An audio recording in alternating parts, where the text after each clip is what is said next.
Lord, CNN has gotten to Anderson Cooper. Have expressed deep anger and disappointment. Many of you are upset that someone who attempted to destroy our democracy was invited to sit on a stage in front of a crowd of Republican voters to answer questions and predictably continued to spew lie after lie after lie. And I get it. It was disturbing.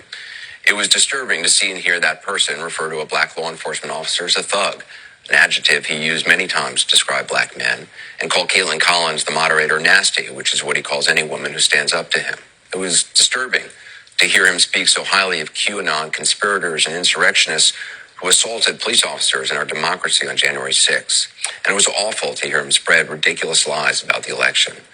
And it was certainly disturbing to hear that audience, young and old, our fellow citizens, people who love their kids and go to church, laugh and applaud his lies and his continued defamation of a woman who, according to a jury of his peers, he's sexually abused and defamed.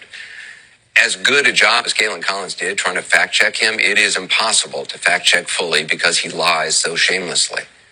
Now, many of you think CNN shouldn't have given him any platform to speak, and I understand the anger about that, giving him the audience, the time, I get that. But this is what I also get. The man you were so disturbed to see and hear from last night, that man is the front runner for the Republican nomination for president. And according to polling, no other Republican is even close. That man you were so upset to hear from last night, he may be president of the United States in less than 2 years. And that audience that upset you, that's a sampling of about half the country. They are your family members, your neighbors, and they are voting. And many said they're voting for him. Now, maybe you haven't been paying attention to him since he left office. Maybe you've been enjoying not hearing from him, thinking it can't happen again. Some investigation is going to stop him. Well, it hasn't so far. So if last night showed anything, it showed it can happen again. It is happening again. He hasn't changed, and he is running hard. You have every right to be outraged today and angry and never watch this network again. But do you think staying in your silo and only listening to people you agree with is going to make that person go away? That was a masterclass in gaslighting. That's CNN trying to tell us that we have to be open to everybody.